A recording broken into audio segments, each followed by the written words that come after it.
வணக்கம். இந்திய நேரப்படி மதியம் 1:30 மணி செய்திகள். முதலில் தலைப்பு செய்திகளை காணலாம். மார்ச் 14ஆம் தேதி 2025-26ஆம் ஆண்டிற்கான தமிழக பட்ஜெட் தாக்கல் செய்யப்படும். சபாநாயகர் அப்பாவு அறிவிப்பு. திருச்சி, மதுரையில் புதிய டைட்டில் பூங்காக்கள் இன்று அடிக்கல் நாட்டினார் முதலமைச்சர் மு.க. ஸ்டாலின். 750 முன்னாள் சிறைவாசிகளுக்கு 3.75 கோடி மதிப்பீட்டில் நலத்திட்ட உதவிகள் இன்று வழங்கினார் துணை முதலமைச்சர் உதயநிதி ஸ்டாலின். இந்தி படித்தால் பசி பட்டினி தீருமா? நாம் தமிழர் கட்சியின் ஒருங்கிணைப்பாளர் சீமான் கேள்வி. தமிழ்நாட்டின் உரிமையை அதிமுக விட்டுக் கொடுக்காது.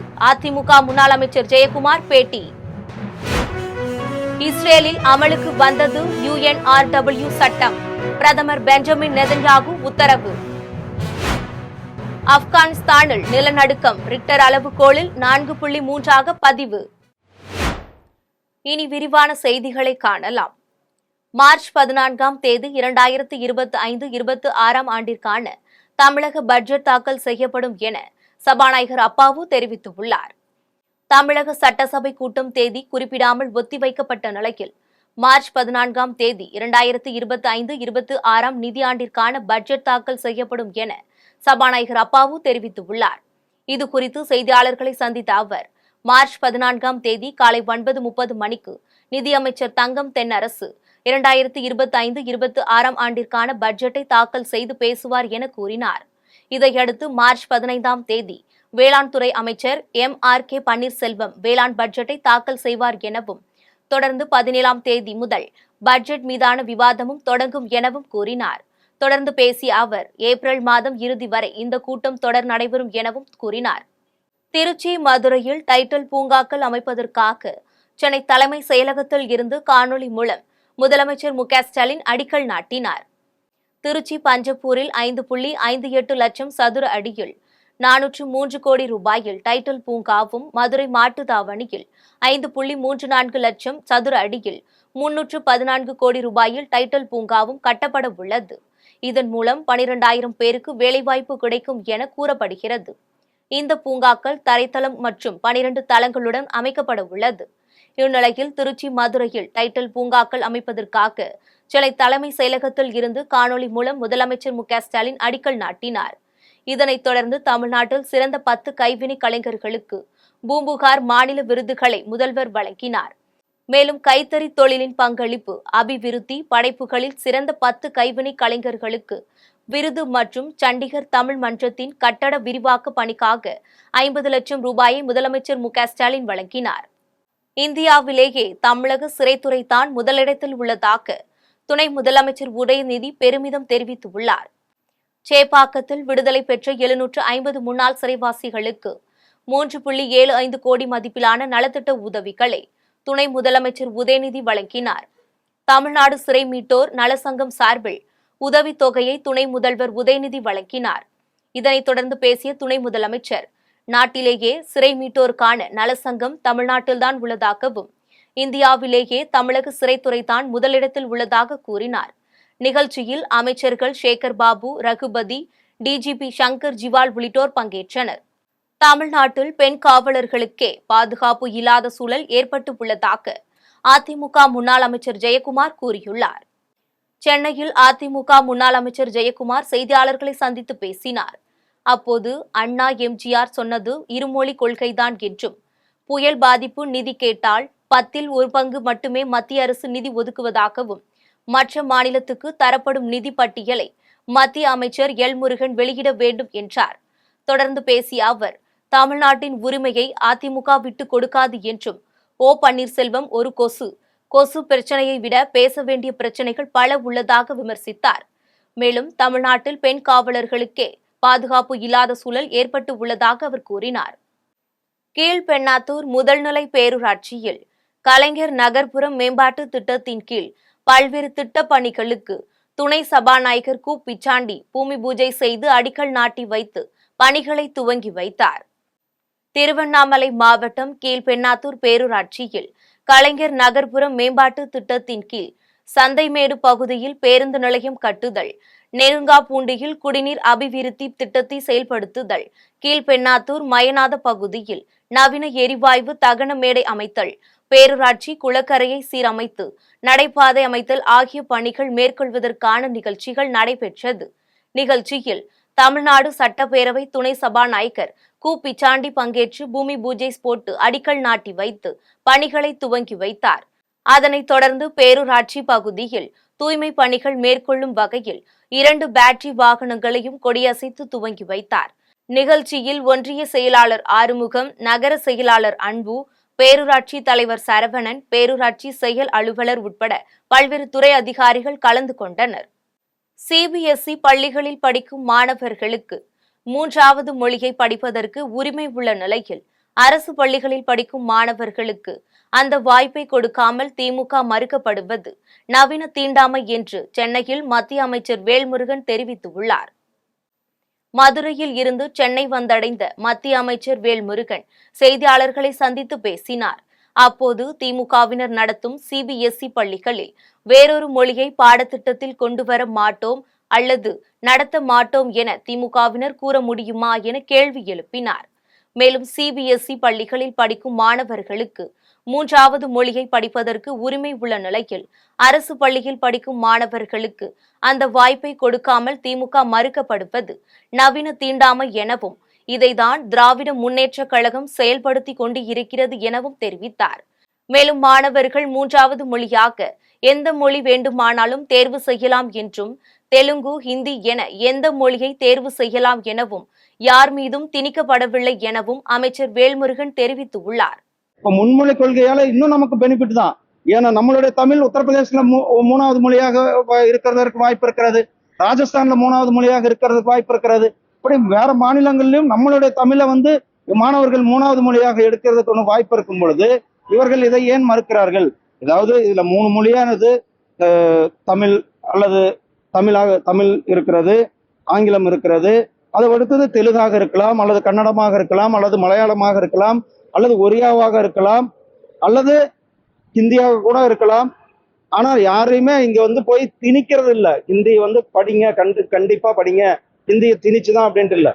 இன்னொரு மொழியை நீங்கள் கற்றுக்கொள்ளுங்கள் என்பதுதான் இந்த மும்மொழிக்கு தேசிய புதிய கல்விக் கொள்கையினுடைய கொள்கையாக இருக்கிறது. நன்றி. கீழ்பெண்ணாத்தூரில் இளைஞர்களுக்கு விளையாட்டு உபகரணங்களை சட்டப்பேரவை துணை சபாநாயகர் கு. பிச்சாண்டி வழங்கினார். திருவண்ணாமலை மாவட்டம் கீழ்பெண்ணாத்தூர் ஊராட்சி ஒன்றிய அலுவலகத்தில் தமிழ்நாடு இளைஞர் நலன் மற்றும் விளையாட்டு மேம்பாட்டு ஆணையம் சார்பில் விளையாட்டு உபகரணங்கள் வழங்கும் நிகழ்ச்சி நடைபெற்றது. இதில் 45 கிராம ஊராட்சி இளைஞர்கள் பயன்பெறும் வகையில் 50 வகையான விளையாட்டு உபகரணங்களை சட்டப்பேரவை துணை சபாநாயகர் கு. பிச்சாண்டி கலந்து கொண்டு இளைஞர்களுக்கு வழங்கினார். நிகழ்ச்சியில் ஒன்றிய செயலாளர்கள் ஆறுமுகம், ராஜேந்திரன், முன்னாள் பேரூராட்சி தலைவர் பன்னீர்செல்வம், வட்டார வளர்ச்சி அலுவலர் அருணாச்சலம், மாவட்ட விளையாட்டு மற்றும் இளைஞர் நல அலுவலர் சண்முக பிரியா உட்பட இளைஞர்கள் பலர் கலந்து கொண்டனர்.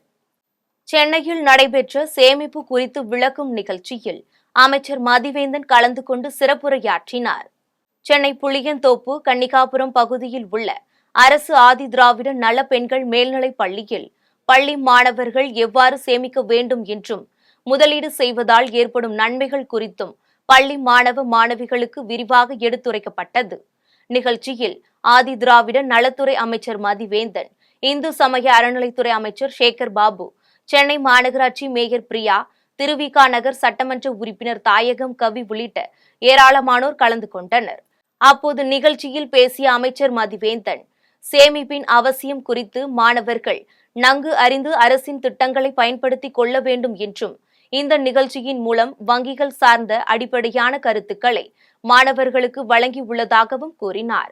மேலும் இந்த நிகழ்ச்சியில் கூறும் கருத்துக்களை மாணவர்கள் தங்களது பெற்றோர்களுக்கும் எடுத்து கூறி பயன்பெற வேண்டும் என தெரிவித்தார். ஸ்ரீவில்லிபுத்தூரில் குடிபோதையில் இளைஞர் ஒருவரை அடித்து கொலை செய்த சம்பவத்தில் 5 பேரை போலீசார் கைது செய்தனர். விருதுநகர் மாவட்டம் ஸ்ரீவில்லிபுத்தூர் சங்கூரணி குளம் அருகே டாஸ்மாக் கடை அதனுடன் பார் இயங்கி வருகிறது.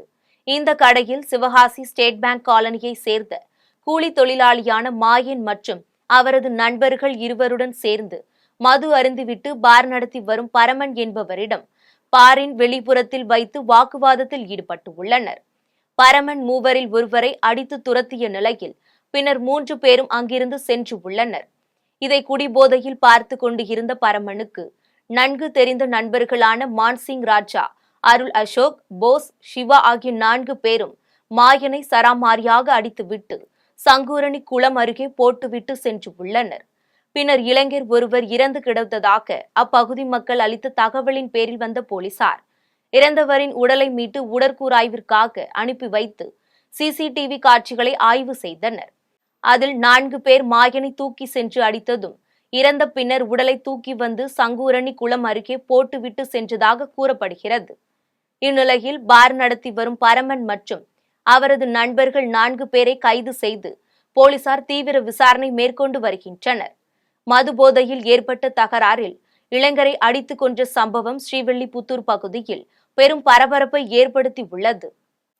மந்தாரக்குப்பம் அருகே அரசு பேருந்து மீது வேன் மோதிய விபத்தில் 5 பெண்கள் உட்பட 10 பேர் படுகாயமடைந்தனர்.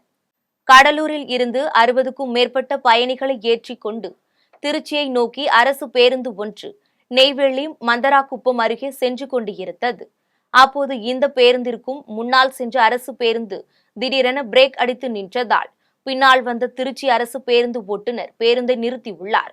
அப்போது திருச்சி பேருந்துக்கு பின்னால் குறிஞ்சிப்பாடியில் இருந்து 30க்கும் மேற்பட்ட நபர்களை ஏற்றிக்கொண்டு கள்ளக்குறிச்சி மாவட்டம் சங்கராபுரம் பகுதியில் உள்ள உறவினரின் துக்க நிகழ்ச்சிக்கு சென்று கொண்டிருந்த வேன் எதிர்பாராத விதமாக பேருந்தின் பின்பக்கத்தில் மோதி நின்றது. இதில் வேனில் பயணித்த தனலட்சுமி, சித்ரா, சாவித்ரி, சமிதா, செல்வி என 5 பெண்கள் உட்பட 10 பேர் படுகாயமடைந்தனர். இது குறித்து தகவல் அறிந்து வந்த போலீசார் படுகாயமடைந்த 10 பேரையும் மீட்டு குறிஞ்சிப்பாடி அரசு மருத்துவமனைக்கு அனுப்பி வைத்து விசாரணை மேற்கொண்டு வருகின்றனர். மதுரவாயல் தாம்பரம் பைபாஸ் சாலையில் இருசக்கர வாகனத்தின் மீது அடையாளம் தெரியாத வாகனம் மோதிய விபத்தில் ஒருவர் உயிரிழந்தார். சென்னையை சேர்ந்த கிரிதரன் என்பவர் காவலாளியாக வேலை பார்த்து வந்தார். இவர் வழக்கம் போல் மதுரவாயல் தாம்பரம் பைபாஸ் சாலை வழியாக பணியை முடித்துவிட்டு இருசக்கர வாகனத்தில் வானகரம் அருகே சென்று கொண்டிருந்தார். அப்போது அடையாளம் தெரியாத வாகனம் இருசக்கர வாகனத்தின் மீது மோதிவிட்டு சென்றதில் தலையில் பலத்த காயமடைந்த அவர் சம்பவ இடத்திலேயே பரிதாபமாக உயிரிழந்தார்.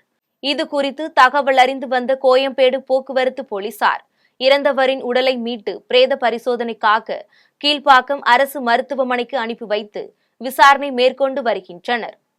ஆம்பூரில் 3ஆம் வகுப்பு படிக்கும் சிறுமியிடம் பாலியல் சீண்டலில் ஈடுபட்ட 11ஆம் வகுப்பு மாணவனை போலீசார் கைது செய்தனர். திருப்பத்தூர் மாவட்டம் ஆம்பூர் புறவழிச்சாலை பகுதியில் 3ஆம் வகுப்பு படிக்கும் சிறுமியிடம் 11ஆம் வகுப்பு படிக்கும் பள்ளி மாணவன் பாலியல் சீண்டலில் ஈடுபட்டதாக கூறப்படுகிறது. இந்த நிலையில் சிறுமிக்கு உடல்நல குறைபாடு ஏற்பட்டு வேலூர் அரசு மருத்துவமனையில் சிகிச்சை பெற்று வரும் நிலையில் சிறுமியின் தாய் ஆம்பூர் அனைத்து மகளிர் காவல் நிலையத்தில் புகார் அளித்தார். அதன் பேரில் போலீசார் மாணவனை போக்சோ சட்டத்தின் கீழ் கைது செய்து விசாரணை மேற்கொண்டு வருகின்றனர். வேலூரில் கைதி தப்பி ஓடிய போது பாதுகாப்பு பணியில் இருந்த 4 காவலர்கள் பணியிடை நீக்கம் செய்யப்பட்டு உள்ளனர். வேலூர் மாவட்டம் காட்பாடியில் கடந்த 2021ஆம் ஆண்டு யாசகம் எடுப்பவரை கொலை செய்த வழக்கில் கேரளாவை சேர்ந்த பாபு ஷேக் என்பவர் தண்டனை கைதியாக வேலூர் மத்திய சிறையில் இருந்து வந்தார். உடல்நலக்குறைவு காரணமாக கடந்த 15ஆம் தேதி வேலூர் அரசு மருத்துவமனையில் சிகிச்சைக்காக அவர் அனுமதிக்கப்பட்டு இருந்தார். இதையடுத்து மருத்துவமனையில் தொடர்ந்து சிகிச்சை அளிக்கப்பட்டு வந்த நிலையில் நேற்று காலை மருத்துவமனையில் இருந்து தப்பி சென்றார். இந்த நிலையில் கைதி தப்பி ஓடிய போது பாதுகாப்பு பணியில் இருந்த 4 காவலர்கள் பணியிடை நீக்கம் செய்யப்பட்டு உள்ளனர். ஆயுதப்படை காவலர்களான கொர்க்கை பாண்டியன், கோகுல், சத்தியமூர்த்தி மற்றும் கண்ணன் ஆகிய காவலர்களை பணியிடை நீக்கம் செய்து மாவட்ட காவல் கண்காணிப்பாளர் மதிவாணன் உத்தரவிட்டுள்ளார். தலைவாசல் அருகே ஆசிரியரின் வீட்டின் பூட்டை உடைத்து 15 சவரன் நகையை கொள்ளையடித்த மர்ம நபர்களை போலீசார் தேடி வருகின்றனர். சேலம் மாவட்டம் தலைவாசல் அருகே மணிவிழுந்தான் பகுதியை சேர்ந்தவர் பச்சையப்பன் அம்பிகா தம்பதி. அம்பிகா அதே பகுதியில் உள்ள அரசு நடுநிலைப் பள்ளியில் ஆசிரியராக பணிபுரிந்து வருகிறார். இந்நிலையில் வழக்கம் போல் காலையில் பணிக்கு சென்ற நிலையில் மீண்டும் மாலை வீடு திரும்பினார். அப்போது வீட்டின் பூட்டு உடைக்கப்பட்டு இருப்பதைக் கண்டு அதிர்ச்சியடைந்த அம்பிகா உள்ளே சென்று பார்த்தபோது பீரோவில் வைக்கப்பட்டு இருந்த 15.5 சவரன் நகை திருடு போனது தெரிய வந்தது. இது குறித்து அளித்த புகாரின் பேரில் போலீசார் மர்ம நபர்களை தேடி வருகின்றனர். கொடிக்காத்த குமரனின் மகன் வழி பேரனான பாலவாக்கம் அண்ணா சாலையை சேர்ந்த குமரேசன் என்பவரின் சொத்தை அபகரித்த நிலத்தரகர் சங்கத்தின் மாநில தலைவரை காவல்துறையினர் கைது செய்தனர். சுதந்திர போராட்ட வீரரும் கொடிக்காத்த குமரனின் மகன் வழி பேரனுமான பாலவாக்கம் அண்ணா சாலையை சேர்ந்த குமரேசன் என்பவர் சிவில் இன்ஜினியராக பணிபுரிந்து வருகிறார். இவருக்கு மதுரவாயல் ராஜலட்சுமி நகர் பகுதியில் சொந்தமான நிலம் உள்ளது. இந்நிலையில் 2022ஆம் ஆண்டு இடத்தை சுத்தம் செய்ய சென்றபோது மற்றொரு நபர் போலியான ஆவணங்கள் மூலம் நிலத்தை அபகரிக்க முயற்சி செய்துள்ளார். இதையடுத்து குமரேசன் இது தொடர்பாக நில அபகரிப்பு பிரிவு காவல் நிலையத்தில் புகார் அளிக்கப்பட்டதை அடுத்து சென்னை உயர்நீதிமன்ற உத்தரவின்படி காவல்துறை பாதுகாப்புடன் இடத்தை மீட்டெடுத்து குமரேசன் காம்பவுண்ட் சுவர் அமைத்தார். இந்நிலையில் விருகம்பாக்கம் தொகுதி முன்னாள் அதிமுக சட்டமன்ற உறுப்பினர் VN ரவியின் சகோதரரும் நிலத்தரகர் சங்க மாநில தலைவருமான VN கண்ணன் என்பவர் தனது இடத்தில் பூட்டு போட்டு பூட்டுவிட்டு உள்ளே செல்ல அனுமதிக்காமல் தனக்கு கொலை மிரட்டல் விடுத்ததாக குமரேசன் தெரிவித்தார். மேலும் இது தொடர்பாக மதுரவாயல் காவல் நிலையத்தில் அளித்த புகாரின் பேரில் மதுரவாயல் காவல்துறையினர் VN கண்ணன், பூங்காவனம் நளினி, வனிதா உள்ளிட்ட 10 பேர் மீது கொலை மிரட்டல் உள்ளிட்ட 4 பிரிவுகளின் கீழ் வழக்கு பதிவு செய்து அனைவரிடம் விசாரணை நடத்தி வருகின்றனர். வாணியம்பாடியில் தொடர் ஆடு திருட்டில் ஈடுபட்டு வந்த கணவன் மனைவியை போலீசார் கைது செய்தனர். திருப்பத்தூர் மாவட்டம் வாணியம்பாடி ஜீவா நகர் பகுதியில் கடந்த 2 மாதங்களாக 5க்கும் மேற்பட்ட வீடுகளில் பட்டியில் கட்டி வைக்கப்படும் ஆடுகள் பட்டியில் இருந்து தொடர்ந்து திருடு போவதாக அப்பகுதி மக்கள் காவல் நிலையத்தில் புகார் அளித்து வந்தனர். இந்நிலையில் கேவிக்குப்பம் சந்தையில் தங்களது ஆடுகளை விற்க முயன்ற கணவன் மனைவி இருவரை பொதுமக்கள் கையும் களவுமாக பிடித்து போலீசாரிடம் ஒப்படைத்தனர். இதனைத் தொடர்ந்து போலீசார் அவர்கள் இருவரையும் கைது செய்து விசாரணை மேற்கொண்டதில் வேலூர் அடுத்த அடுக்கம்பாறை பகுதியைச் சேர்ந்த சபரி மற்றும் அவரது மனைவி நிஷா என்பது தெரிய வந்தது. மேலும் இவர்கள் ஆட்டோ மூலம் நூதன முறையில் ஆடுகளை திருடி ஆட்டோவில் கொண்டு செல்வது தெரிய வந்தது. மேலும் அவர்களிடம் இருந்த 6 ஆடுகளையும் ஆட்டோவையும் பறிமுதல் செய்து கணவன் மனைவி இருவர் மீதும் வழக்கு பதிவு செய்து நீதிமன்றத்தில் ஆஜர்படுத்தி சிறையில் அடைத்தனர். அந்தியூர் அருகே விவசாய தோட்டத்திற்கு அமைத்த மின்வேலியில் சிக்கி யானை உயிரிழந்த சம்பவத்தில் விவசாயி ஒருவரை வனத்துறையினர் கைது செய்தனர். ஈரோடு மாவட்டம் அந்தியூர் அருகே சின்னசாமி என்பவருக்கு சொந்தமான விவசாயம் தோட்டம் உள்ளது. இந்த தோட்டம் வனப்பகுதியை ஒட்டி உள்ளதால் யானை உள்ளிட்ட வன விலங்குகள் விவசாய தோட்டத்திற்குள் உள்ளே புகுந்து கரும்பு பயிர்களை சேதப்படுத்தி உள்ளது. இதனால் இதனை தடுக்கும் விதமாக சின்னசாமி விவசாய தோட்டத்தை சுற்றி சட்டவிரோதமாக மின்வேலி அமைத்துள்ளார். இந்நிலையில் இரவு நேரத்தில் வனப்பகுதியை விட்டு வெளியே வந்த 15 வயது மதிப்பத்தக்க ஆண் யானை மின்வெளியில் சிக்கி பரிதாபமாக உயிரிழந்தது. இதையடுத்து மாவட்ட வன அலுவலர் தலைமையில் யானையின் உடல் பிரேத பரிசோதனை செய்யப்பட்டது. இதையடுத்து விவசாயி சின்னசாமி மீது வழக்கு பதிவு செய்த வனத்துறையினர் அவரை கைது செய்து நீதிமன்றத்தில் ஆஜர்படுத்தி சிறையில் அடைத்தனர்.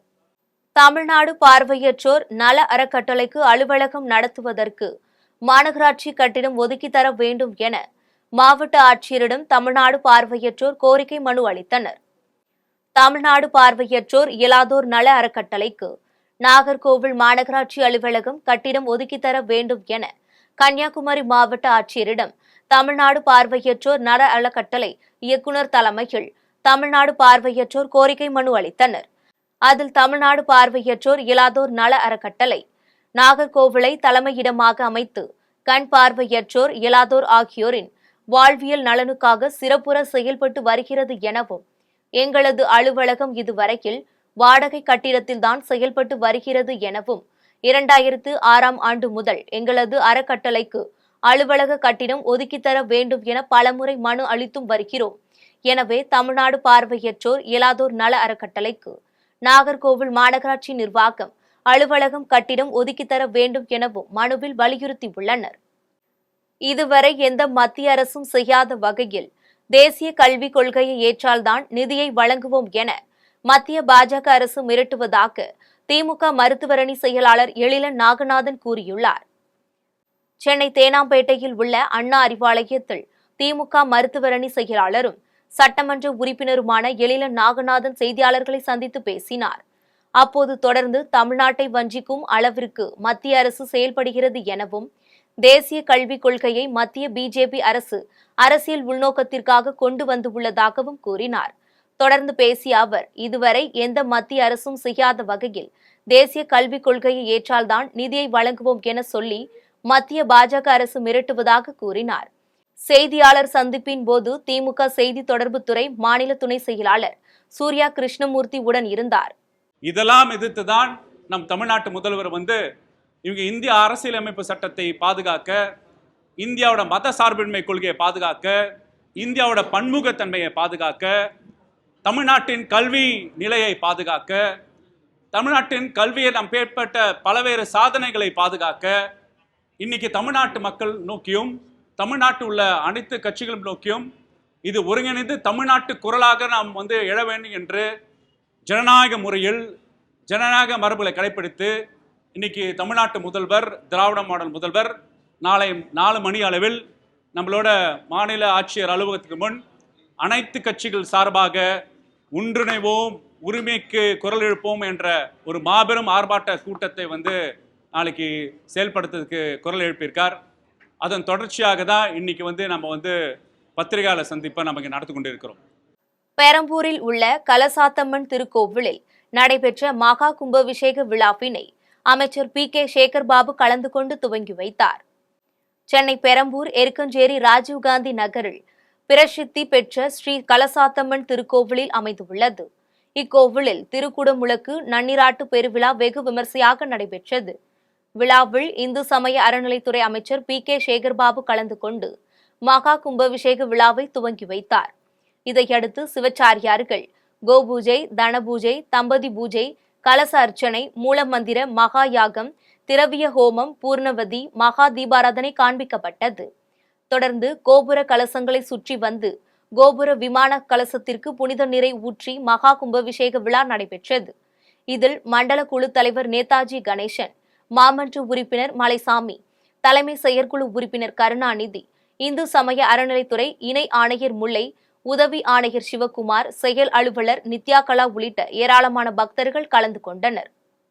காரைக்காலில் மஸ்தான் சாஹிப் வலியுல்லாஹ் தர்காவின் 202ஆம் ஆண்டு கந்தூரி விழா நடைபெற்றது.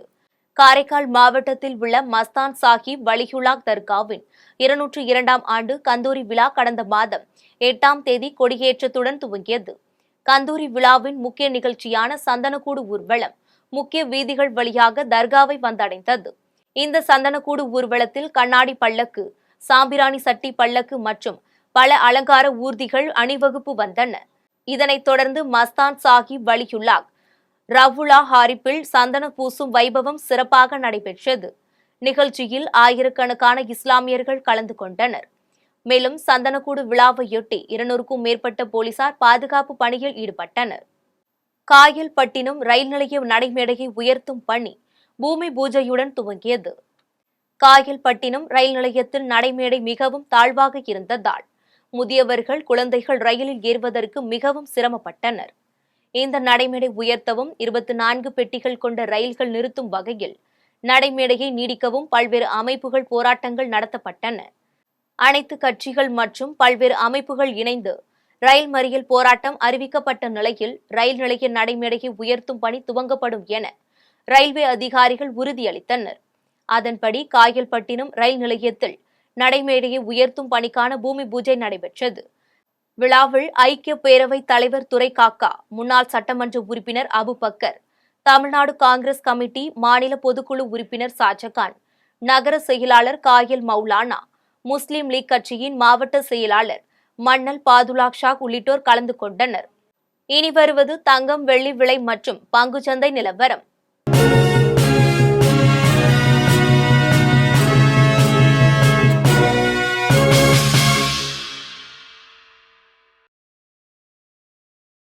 சென்னையில் ஆபரண தங்கத்தின் விலை ஒரு சவரன் 63,760 ரூபாய்க்கு விற்பனை செய்யப்படுகிறது. சென்னையில் இன்று ஆபரண தங்கத்தின் விலை கிராமுக்கு 30 ரூபாய் அதிகரித்து 7,970 ரூபாய்க்கு விற்பனை செய்யப்படுகிறது. மேலும் ஒரு சவரன் 240 ரூபாய் அதிகரித்து 63,760 ரூபாய்க்கு விற்பனை செய்யப்படுகிறது. 24 கேரட் தூய தங்கம் ஒரு சவரன் 69,560 ரூபாய்க்கு விற்பனை செய்யப்படுகிறது. மேலும் 1 கிராம் வெள்ளி 108 ரூபாய்க்கும் 1 கிலோ வெள்ளி 1,08,000 ரூபாய்க்கும் விற்பனை செய்யப்படுகிறது. மும்பை பங்குச்சந்தை இன்று சரிவுடன் காணப்படுகிறது. மும்பை பங்குச்சந்தை குறியீட்டு எண் சென்செக்ஸ் 248 புள்ளிகள் குறைந்து 75,748 புள்ளிகளில் வணிகமாகிறது. தேசிய பங்குச்சந்தை குறியீட்டு எண் நிப்டி 83 புள்ளிகள் குறைந்து 22,876 புள்ளிகளில் வணிகமாகிறது. மீண்டும் ஜெம் தலைப்புச் செய்திகள். மார்ச் 14ஆம் தேதி 2025-26 ஆண்டிற்கான தமிழக பட்ஜெட் தாக்கல் செய்யப்படும். சபாநாயகர் அப்பாவு அறிவிப்பு. திருச்சி, மதுரையில் புதிய டைட்டில் பூங்காக்கள் இன்று அடிக்கல் நாட்டினார் முதலமைச்சர் மு.க. ஸ்டாலின். 750 முன்னாள் சிறைவாசிகளுக்கு 3.75 கோடி மதிப்பீட்டில் நலத்திட்ட உதவிகள் இன்று வழங்கினார் துணை முதலமைச்சர் உதயநிதி ஸ்டாலின். இந்தி படித்தால் பசி பட்டினி தீருமா? நாம் தமிழர் கட்சியின் ஒருங்கிணைப்பாளர் சீமான் கேள்வி. தமிழ்நாட்டின் உரிமையை அதிமுக விட்டுக் கொடுக்காது. அதிமுக முன்னாள் அமைச்சர் ஜெயக்குமார் பேட்டி. இஸ்ரேலில் அமலுக்கு வந்தது UNRW சட்டம். பிரதமர் பெஞ்சமின் நெதன்யாகு உத்தரவு. ஆப்கானிஸ்தானில் நிலநடுக்கம் ரிக்டர் அளவுகோலில் 4.3 பதிவு. இத்துடன் ஜெம் செய்திகள் நிறைவடைகின்றன. மீண்டும் ஜெம் செய்திகள் மாலை 6 மணிக்கு. உடனுக்குடன் செய்திகளை காண gemlive.tv என்ற இணையதளத்தில் இணைந்திருங்கள். நன்றி, வணக்கம்.